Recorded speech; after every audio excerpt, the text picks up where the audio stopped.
Welcome back to another episode of Christian Natural Health. Today, I'm very excited to have Dr. Afton Hassett with us. Dr. Hassett is an associate professor and director of pain and opioid research in the Department of Anesthesiology at the University of Michigan. She's a principal investigator at the Chronic Pain and Fatigue Research Center, who has over 14 million of research funding from the National Institutes of Health. Viewed as a leader in the field of chronic pain and resilience, she recently gave the keynote address at the 2023 Pain Consortium Symposium on advances in pain research for the NIH. While studying established treatments for chronic pain and developing new approaches is her passion, her frustration is that exciting research discoveries rarely make it to the people who could benefit the most. Thus, Afton's mission was to write Chronic Pain Reset to bring evidence-based strategies from research and academic medical settings directly to people who live with chronic pain, with the hope that they will gain new tools to lead more rewarding lives with less pain. Welcome, Afton. Thank you for joining us. Oh, thank you so much for having me. It's such a pleasure to join you. Yeah, absolutely. So, okay, let's start with some definitions. Chronic pain. What is it? How is it defined? Right. So the way that we define it for research is it's pain that is present frequently for most of the last 3 months. Okay. So people can often have an injury that kind of lingers maybe a month or so. We don't necessarily consider that chronic at that point. It really is pain that has lasted longer than we should anticipate is necessary for the healing process to take place. Got it. Okay. And so your book kind of focuses on the fact that chronic pain, even though we feel it in parts of our bodies, it actually originates in the brain. How does that work? You know, it's so exciting. We have about 30 years of really fascinating cutting edge pain research in the field of neuroscience that really has helped us understand how it is that the brain processes pain, what parts of the brain process pain, and how it's different, how pain is processed differently in people with chronic pain compared to people who don't have chronic pain. And what has become very, very apparent to us is that without the brain or consciousness, pain is not experienced. So if you think about maybe the patient who undergoes surgery and they're anesthetized, and so certainly there's painful things being done to them, including a large incision, but no pain is experienced because the brain is not connecting and making pain possible to perceive. And then when the patient wakes up, it's acutely painful, right? Because they're conscious now and they're processing. Right. What we have learned is that, without that processing, without that enhanced processing that we think is is observed in chronic pain, that we need to think about new ways to treat that because that is so different than people who don't have chronic pain. Sure, absolutely. So, and before I get into some of like the techniques and strategies and whatnot, just because the opiate crisis is so enormous, can you give us a little bit of like, what's your perspective since this is kind of your wheelhouse? What do you have? What's your perspective on what's going on with that? So, the opioid crisis is really multifactorial. And you ask, is it possibly just kind of a sign of a greater malaise amongst society? But really, that might have set the stage for how the epidemic got so out of control. But really, the heart of the opioid epidemic was people with chronic pain who needed to have treatment and needing to treat people on a massive scale. Having a pill was a godsend to pain providers or to pain, to physicians who are caring for pain patients. And to have one pill that had so much promise and hype coming with it, feel like, wow, we've got the panacea, really difficult problem and a simple solution. But, we all know how many years, 30 years later, what that brought us and how upside down so many lives have been turned. People with chronic pain, people without chronic pain, the parents of children, children and their parents, it really has upended things. And so our goal as researchers is to find the best possible alternatives to opioid therapies for people with chronic pain. Sure. Some people benefit from opioids. Some people do not. Most actually do not, according to the data. Yeah, very interesting. So, what do our thoughts and emotions have to do with our perception of pain? This is a thorny subject because so long people with chronic pain were thought to have a psychiatric condition. And it was like, oh, dismiss this woman. Right. She's clearly depressed. She's cray, Yeah. put her aside. But But what we really know is that chronic pain is not a psychiatric illness. Many people with chronic pain have never had a depressive episode or anxiety, and they're high functioning outside of the chronic pain. And Sure. so that's just not the answer. But what we do know that's really fascinating is that the parts of our brain, the many parts that process pain, Mhm. also overlap with or can connect to next to the parts of our brain that process thoughts and emotions.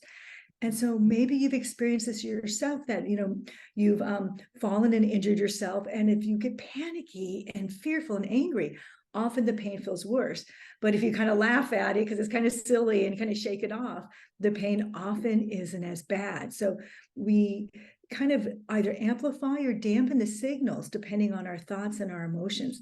Mhm. And that gives us a way in to improving chronic pain, Yeah. because we can adapt our thoughts so that they're a little healthier and a little less fearful, and our emotions so that we've invited some positive emotion into the mix. We actually can dampen down pain and actually see how the brain can start to rewire itself. Fascinating. And so give us some examples of maybe some healthy activities or lack thereof that can affect our perception of pain. Well, your grandma probably was right. I mean, my grandma always said, you just need to eat healthy, eat a lot of Right? fiber, drink a Mhm. lot of water, exercise. Yep. Yes, yes, yes. All of the That's above. Yep. all the above. It's like, what is good care for our bodies is good care for our brains. So the first thing is sleep. So the best tool I have for sleep is go to bed at the same time every night, get Mhm. up at the same time every morning, no matter what. Yeah, sure. Even on weekends, right? Because your body loves predictability. Your body's built on circadian rhythms, or just these kind of natural processes that run on a biological clock. And the Mhm. more predictable you are in your lifestyle, the easier it is for your body to adjust. And thus, going to bed and waking up at the same time is the best thing we can do for sleep. Eat healthy. Mhm. The more fiber, the more healthy vegetables, the less processed food, all good for your brain. And Yeah. then certainly stay hydrated. That helps us feel less fatigued, helps us think more clearly. But really beyond that, exercise. And that doesn't mean going to the gym and and having to, break out a tremendous sweat and lift huge weights. It means get outside with your friends and go for a brisk walk.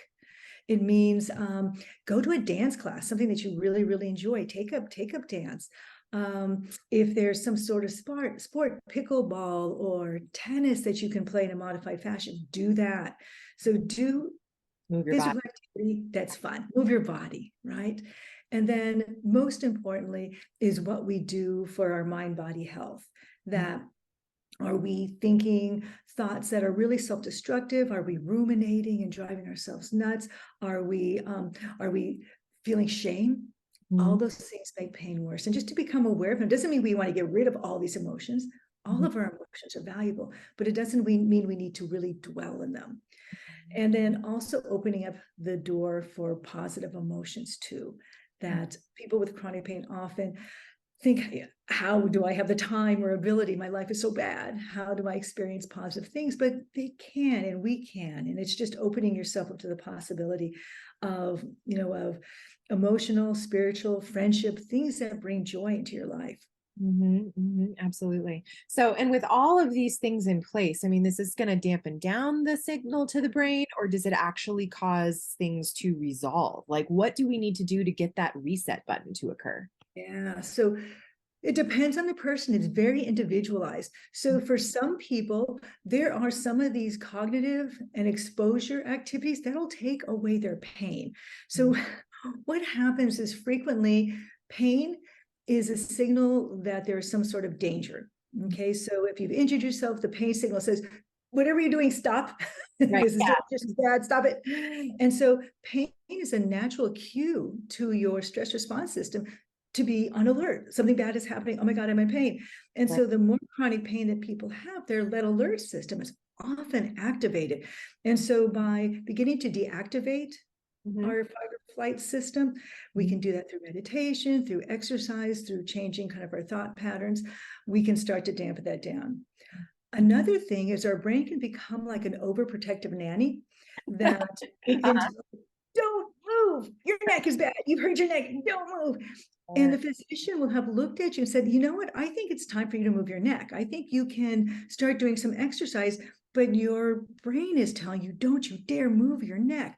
And what we do through some therapies is we just help the person realize, once the doctor says it's okay, that let's start moving your neck. And how about if you tell yourself that, tell your brain, this might be uncomfortable, but I'm safe. I know I can do this, and slowly start moving. And we get people to do this and they're stunned. It's like, oh my God, because they're simply just telling your brain, it's safe. I can do this. I'm not, the unit is not in danger, because that's your brain's function, is to keep the unit, keep you alive. And by telling your brain, oh, I guess that's all right. So our brain just does these amazing things to try and preserve us. And sometimes we just need to do that exact thing to teach the brain that it's okay. It's okay to move. Yeah, and that itself is potentially going to shift you from the fight or flight to the parasympathetic of feeling safe. Absolutely. Yeah. That. So, I mean, what would your perspective be on somebody who does imaging and they find, like, they've got chronic back pain, for example, but the image finds nothing. And then they're in the position of wanting to go get surgery because they see maybe there's like a slight little bulging disc, and it could be impinging on the nerve, but maybe not. I mean, I know that the statistics for surgery are sometimes not the best if you can't identify the cause. Would that necessarily fit into this category, or could it fit into this category? Oh, I'm so glad you asked this. It's actually right on the mark. So there's actually multiple studies that show us that what happens on an MRI, what we see there, is not really a direct correlate to what the patient is telling you. So for example, somebody could have really lousy knees, so they have osteoarthritis all over. This is me. Oh, okay. And really bad knees, but have no pain. And so the doctor will look at you like, seriously? Your knees? Yeah, how does this not hurt? Right. But they're a little stiff, but they don't hurt. Well, another person can have absolutely no osteoarthritis of the knees, and everything, all the ligaments and tendons are fine, but have tremendous pain. And there's nothing on the MRI to show it. And so that poor person often gets told, well, there's nothing we can do for you. We don't see anything. So I don't know, maybe send you to physical therapy, which could help. But it what we see on our MRIs and what people's experiences are rarely match. And we're actually conducting one of the largest studies to date to really, really test that with about 400 people. Okay. To get a really good sense of where they are with their pain and and all these other aspects of their being, what we call a phenotype. And then we've got 2 radiologists reading a very, very intensive set of radiographs or MRI. And we will hopefully do the definitive study saying, yeah, there's not a great match up here. Yeah. So it's not to say, though, that your doctor is wrong if they see something on MRI. They might not be wrong. They may, you've got pain, this is here, fix it, and it's fixed. Sure. It's just not that clear, though. And so often people will get something fixed, get a knee replaced or hip replaced or back surgery, and say, I feel the same. Why do I feel the same? Yeah, that's so discouraging. Absolutely. So, and your book goes through this 30-day series of cognitive behavioral therapy approaches for decreasing pain perception. Can you give us an example of a few of them and kind of why they work? I mean, you sort of have told us why they work, but some ideas, things to try. Of course. So the way I've kind of structured my book is to, in the first 12 chapters, give a really good overview of kind of what we understand in pain science, but in really plain English, and just kind of explain, what have we learned in neuroscience? Why does this work? And to some degree, it's what I've been saying here, that pain is in the brain. It's due to these neural networks, and because it's predominantly done to how the brain amplifies the pain signal, and due to that poor wiring, that we can unwire. And so there are many things that do that. So in the book, I kind of step people through all these things that could potentially help, like changing thoughts, changing emotions, improving our social relationships, living life that feels purposeful or meaningful, being kind and volunteering. So all these things that generally help us feel like happy, meaningful, fulfilled people are the very things that help rewire our brain so that we don't experience pain. As much pain. So what we do once we get to these 30 days is We have so many great evidence-based interventions that we have studied really well in academic settings and published in our fancy scientific papers that often never make their way to patients, to people who have chronic pain. And so that was the thought of my book, is that, you know what, I'm going to bring 30 of my favorites Mhm. to people and let them consider them. And so the 30 days is a little bit of a challenge. I ask people to just spend 30 days and each day pop open a little 2-page insert and look at the technique. And so I got a little background about the technique, what it is, how to practice it for that one day, and then maybe if they like it, how to practice it in the future. But for that moment, you're supposed to think about that and then try it sometime during the day. And then at the end of the day, you come home, you pop open your book again, and you think about it. Okay, so I tried that. I kind of liked it, but not really. Or I tried that and I love it. I can so see how I put that in my life. And then so you pass judgment on each of these. And there are very, very different types of things that are straight, go right at the pain things, to things that are like breathing or changing your sleep or considering your social relationships or thinking about our spirituality or purpose in life.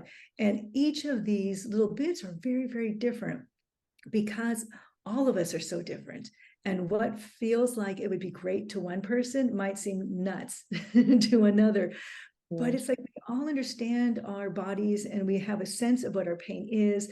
And somehow, even intuitively, we kind of feel like once we see it, we know what might work. And Yeah. so once people do these 30 days, they kind of, I walk them through the last couple of chapters of kind of building a step-by-step, kind of slow, thriving plan. But ideally, they may already be experiencing some improvements by trying some of the things just along the way.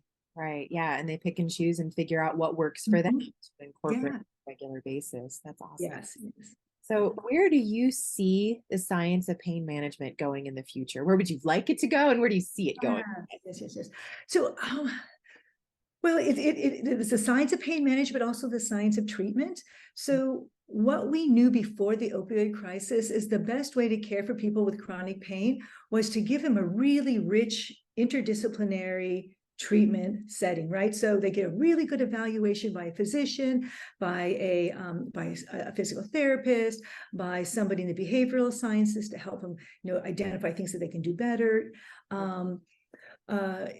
Just nursing, just a whole group of people, occupational therapy, and just to say, okay, this is kind of where you are. We get a sense of where you're telling us where you want to go. Let's work on this. And so this really good team that adds many different pieces, from the behavioral things, getting people exercising again, and maybe dealing with the depression if it's there, getting people on a fresh medication, starting something new, getting people in the physical therapy. So all these things happen. That's what used to work. Then the opioids came along and most of these programs were no longer sustainable. They stopped being insured, they stopped being covered. And so the panacea was to give people a pill and send them on their way. What was missed is that sometimes the chronic pain was due to so much more. Sometimes it was due to stressors or situations, or everything from persecution to childhood trauma to an injury that wasn't treated right. I mean, so many things, and each really needing a very personalized approach. And so that's where I hope we go again. Everything new is old again, kind of coming back, getting really multidisciplinary, getting a really good take on the person, setting them on a really good course, and then giving them what we call pain self-management, which is basically what my book is okay, we've done all this. These are things you're going to do for your health. And it's just like all the things that we should do for our health anyway, that, we should get a little exercise, we should eat well, we should try and meditate a little bit or be peaceful. Yeah, Absolutely. I love it. What have I not asked you that you want to make sure you leave with our audience? Oh my goodness. We haven't talked about something that is so important to many people with chronic pain, as we're talking about the kind of the opioid question. So it's thorny for people with chronic pain because many people with chronic pain have benefited from taking opioids. And then the CDC came in and changed the recommendations, and then people lost access and many people suffered. And so I worry about those people. I think a more sane approach is having each person who's been on chronic long-term opioid therapy with chronic pain do an opioid experiment, which consists of, with your physician, Mhm. Slowly tapering off opioids, maybe using some other medications to help and some other modalities to help, and then give yourself a month to see where you're at. And what we see frequently is some patients have terrible pain and need to get back on their opioids, fine. But most patients will say after about a month, oh my gosh, I am so much better. My pain is better. I had a 7 out of 10 on pain and opioids. I thought I'd be a 22 or something, but it's better. And I can think, and I can, my emotions are back, and I just feel so much better. And so the opioid experiment, I think, has been a great novel thing to do so we can see where we're at. And if you get to the other side and then can start exercising and hopefully do some self-management practices. So that's something I think is important for us to talk about. I love that. I love how integrative your approach is, that you're really looking at all aspects of the case and so try to bring it all together. Yeah, well, we're so unique. Absolutely. Absolutely. Where can people go to learn more about you and to find your book? Oh, thank you for asking. My book is available on Amazon, Barnes & Noble, Target, every place, including independent bookstores. Please ask for it. But AftonHassett.com, my name, AftonHassett.com is my website. You can get access to the book there, but I also have a podcast, which is really fun. We just started that. And we have all sorts of resources that support the book, like mindfulness and breathing and other things. So please do visit. I'm always delighted to welcome more people to our website and to reading the book. Awesome. Very cool. I will link to that in the show notes. Thank you, Afton. This has been fantastic. Really appreciate your time. Thank you. I've really enjoyed speaking with you and getting to know you a bit too. For sure. Are you looking for a holistically minded healthcare practitioner who truly treats root cause rather than symptom suppression? Unfortunately, even in the alternative healing professions, this isn't a given. That's why I've created wholehealthdoctor.com, a resource to help connect patients to healthcare practitioners in their area who share a root cause philosophy. Alternatively, most of the practitioners listed also practice telehealth. So if there isn't anyone local to you, you can still find a great practitioner to help you regain optimal health. Go to wholehealthdoctor.com. That's wholehealthdr.com. Type in your location or adjust the specialty that you're looking for and find the practitioner who's right for you.